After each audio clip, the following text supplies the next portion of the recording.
tentang cinta kasih sebagai kunci hidup berkeluarga Kristen. Kedua pengantin yang berbahagia bersama Bapak Mama Saksi, orang tua kedua mempelai yang berbahagia, Bapak Ibu, saudara-saudari umat Tuhan yang terkasih dalam Kristus. Sejak dulu kala hingga dengan sekarang ini, semua agama besar, seluruh masyarakat perlu aku butuh kunci. Ada macam-macam kunci, kunci pintu, kunci lemari, kunci peti, kunci perangkat bank, ada kunci motor, kunci mobil.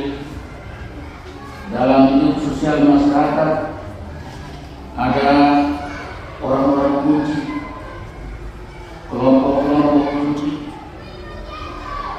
Dalam hidup harmoni seperti menyanyi yang baik perlu kunci yang pas, seperti kunci G, A, B, C, D, E.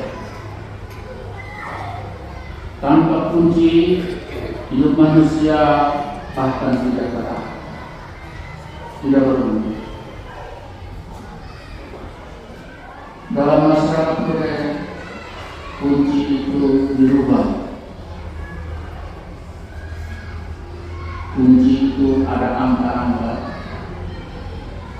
Kunci itu dengan sidik jari. Dunia tanpa kunci adalah dunia kaos, dunia yang kocak-kacau. Saudara-saudara umat Tuhan terkasih, hidup perkawinan Kristiani Katolik, Kristiani umumnya, kata kunci yang pas dan cocok itu adalah cinta kasih. Cinta kasih ini milik semua bangsa di dunia, milik semua agama, bahkan orang kafir pun mengenal kata cinta kasih. Tapi kita orang Kristiani, kalau cinta kasih kita sama saja dengan orang kafir, beda apa? Kalau cinta kasih orang Kristiani beda sama saja dengan cinta kasih orang Islam, beda apa? Kata kunci cinta kasih bagi orang Kristiani itu harus beda dari cinta kasih agama-agama lain di dunia ini. Sebab di dunia sekarang ini cinta kasih itu diperjualbelikan.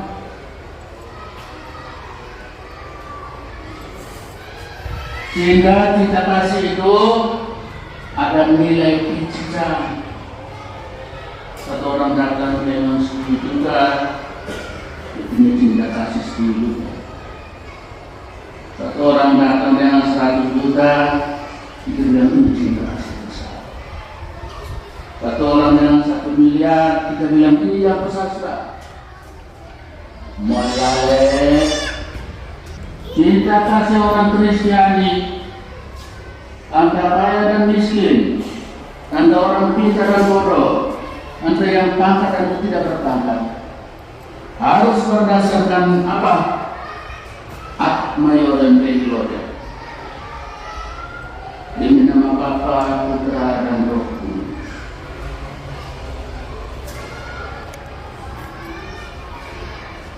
Cinta kasih Kristiani bilang apa? Bilang dalam bahasa kampung bilang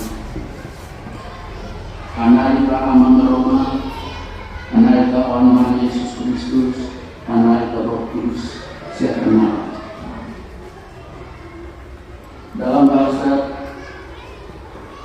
dalam bilang Kristus yang Maha, Kristus yang Roh, Kristus yang Roh Kudus, cinta mengenai. Dalam bahasa di sebelah bilang Gloria al Padre, Bakhil Basri.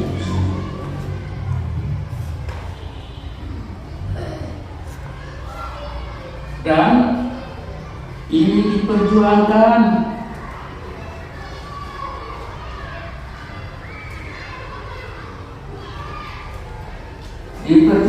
terus menerus tiap-tiap kali dalam bacaan waktu beraktivitas. Selalu dikatakan ini perintah, ini perintah. Dan biasanya kita tidak menjalankan perintah itu.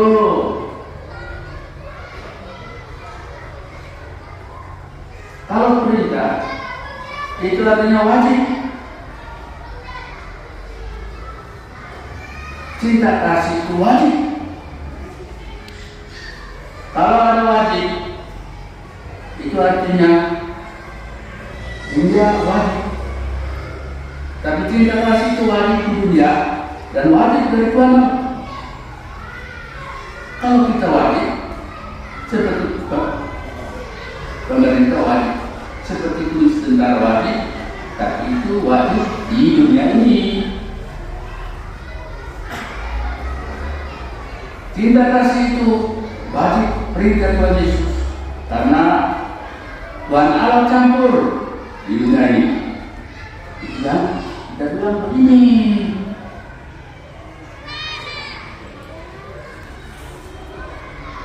cinta kasih kerjaan itu wajib.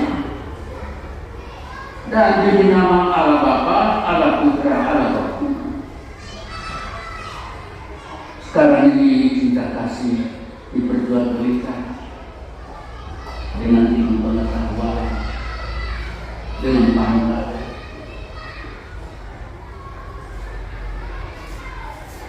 Hidup berkeluarga secara Kristiani, cinta kasih itu wajib, tidak ada tawar-tawar, harus.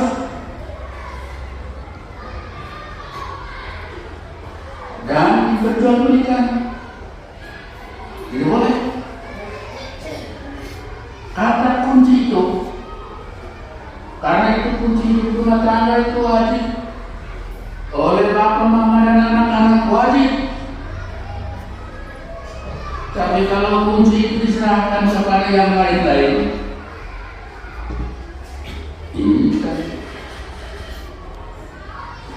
nanti rumah tangga hancur. Yang tahu kata kunci dalam rumah tangga itu seorang bapak dan mama dan anak-anaknya. Dan kunci itu tidak boleh diserahkan kepada yang lain. Kata kunci ini berlaku untuk kaum awam, berlaku untuk kaum biarawan-biarawan. Wajib.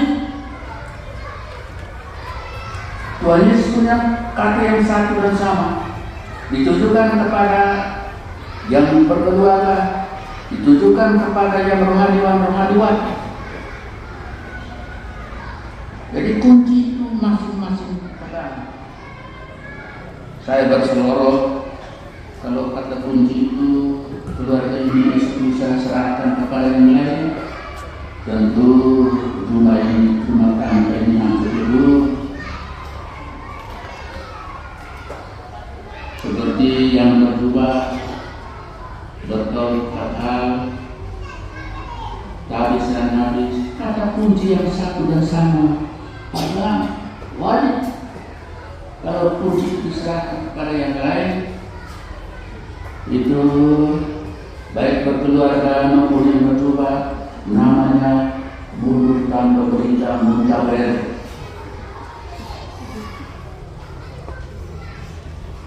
Mundur tanpa berita itu cerai itu antara bapak yang muntaber, untuk istri yang muntaber, antara anak-anaknya yang muntaber. Kristus mengatakan apa? Inilah perintah kepadamu, supaya tinggal dalam cinta kasih.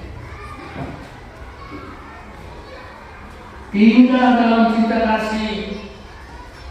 Sebab kami dalam dunia modern ini Kami tinggal di mana? Kami tinggal di gua,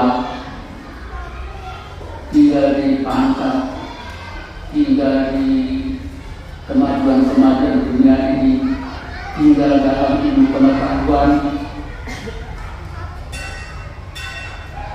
Kalau kita tinggal dalam cinta kasih, kita melaksanakan cinta kasih, kita disebut sahabat-sahabat Tuhan, disebut keluarga Tuhan.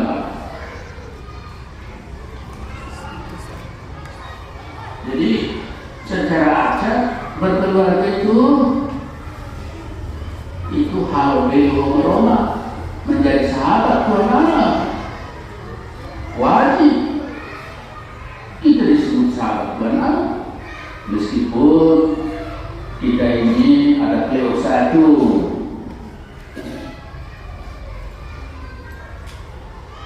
Tinggal dalam cinta kasih disebut sahabat Tuhan Allah.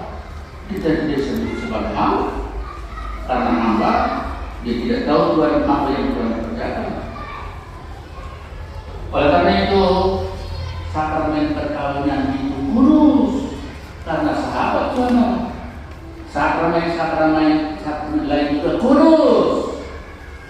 Kalau kalian punya sakramen perkawinan kudus, seperti kami imamat, sakramen imam kudus sama-sama kudus. Bahasa di kampung di timur ini menarik. Kenapa? Aman inan itu naik merubah Kris, naik merubah Kris Tuhan Allah dekat, sahabat Tuhan Allah.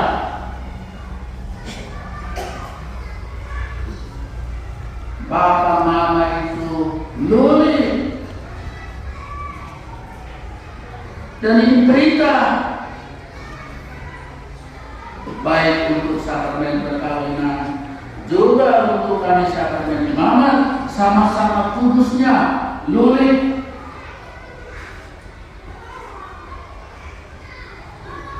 Jadi orang jangan menganggap luli itu hanya kami kau berdua saja. Semua kita, baik alam maupun biarawan-biarawati, mengambil kekudusan yang satu dan sama dalam Ekaristi kudus dalam misa. Yang kudus yang benar hanya Tuhan Yesus. Oleh karena itu, tiap-tiap kali kalau kita menerima sakramen-sakramen, baik permandian sampai sakramen imamat, selalu diberkati. Diberkati dengan apa? Demi nama Allah Bapa, Putra dan Roh Kudus. Yang hak mayor dan gloria, semuanya harus demi kemuliaan Tuhan Allah. Kita perlu bangkok, perlu makan minum toh, perlu pangkat toh, perlu ilmu pengetahuan toh, perlu semua. Tapi itu semua harus dibaptis dengan nama Bapa dan Putra dan Roh Kudus, harus tinggal dalam cinta kasih Tuhan. Sebab kami sekarang kalau sudah kaya ini tidak ada cinta kasih lagi. Kami yang kaum berdua ini juga menganggap orang di kampung tidak ada arti lagi. Kami sendiri yang lu ini mulai aja. Semua kita harus mengambil keputusan yang satu dan sama dalam Tuhan Yesus Kudus. Karena itu diberkati dalam misa. Itulah keputusan. Santo Paulus menulis suratnya yang bagus, yang bacaan pertama, bilang cinta kasih suami istri harus menjadi contoh yang konkret seperti Kristus mencintai gereja. Semua kita harus melibatkan Kristus Tuhan dalam hidup gereja. Dan hidup perkawinan itu disebut gereja mini, gereja yang kecil. Kalau keluarga yang kecil ini mengambil bagian dalam cinta Kristus, dengan sendirinya seluruh gereja, seluruh masyarakat menjadi anggota keluarga Allah. Dan orang Serani itu anggota keluarga Allah. Karena itu ada rumusan konkret tentang kredo. Nanti sebelum mereka berkat, karena pelai mempelai pria wanita ini dari Protestan, kita semua satu dan sama, rumusan berbeda. Sebab kami di dunia ini bilang sama saja, memang sama saja, dan rumusan berbeda. Dan rumusan berbeda itu tidak boleh menganggap lain lebih tinggi, lain lebih rendah. Aku sudah serah. Nanti cinta kasih diperjual beliau. Semua kita Kristiani harus mengambil bagian dalam keputusan yang satu dan sama atas dasar Kristus.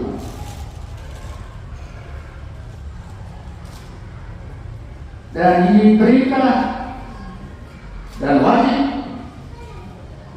Tapi sekarang kami menjalankan perintah ini dengan setengah-setengah. Nanti ikut perintah, tidak lama lagi kita ikut perintah. Mudah-mudahan keluarga ini tidak akan muntaber. Kalau keluarga ini muntaber, Bapak Mama saksi ini orang terhormat. Bapak dan Mama ini keluarga Kristen, Protestan, Katolik, orang terhormat. Bermartabat, umat yang hadir ini bermartabat, yang bawa pot ini orang bermartabat. Bahasa di kampung bilang nanti kamu cerai, mereka ini mau taruh muka di mana?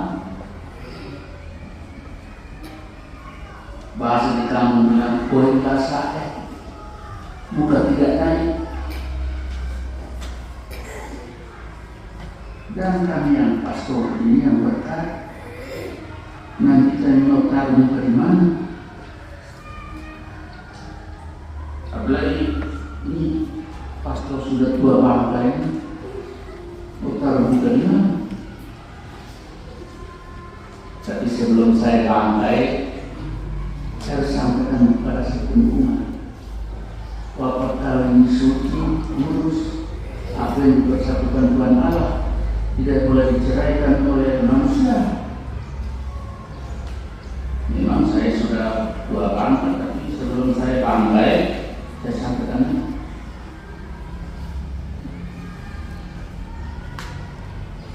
semua kita harus mengambil keputusan atas dasar Tuhan Allah yang kita akui. Yang terakhir, Tuhan Allah kita, Tuhan Yesus, Dia lahir seperti kita manusia dalam keluarga Nazaret. Orang Serani punya Tuhan Allah itu lahir dalam keluarga Nazaret seperti kita. Mengapa? Karena kita manusia ini sejak dulu Adam dan Hawa berdosa dalam hidup rumah tangga. Dan Tuhan Allah ingin supaya keluarga-keluarganya itu kurus. Dia lahir seperti kita manusia untuk memperbaiki citra Tuhan dalam keluarga Nazaret dan keluarga-keluarga kita. Karena itu keluarga yang sekarang kan bentuknya keluarga Nazaret,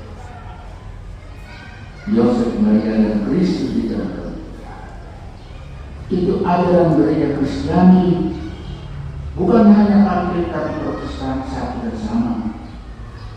Tuhan Allah kita lahir dalam keluarga Nazaret yang terus. Nanti sebentar saudara bisa mau berkat, mereka berdoa. Doa di itu benar-benar itu ada yang menarik. Apa itu? Ajarilah keluarga-keluarga kami sederhana dan miskin seperti keluarga manusia. Pegang kunci itu. Kunci itu kalau kau beri kepada yang lain, kita perantau. Dengan ikhlas dan rendah hati, saya mengucapkan persiapan untuk keluarga baru ini. Tuhan memberkati.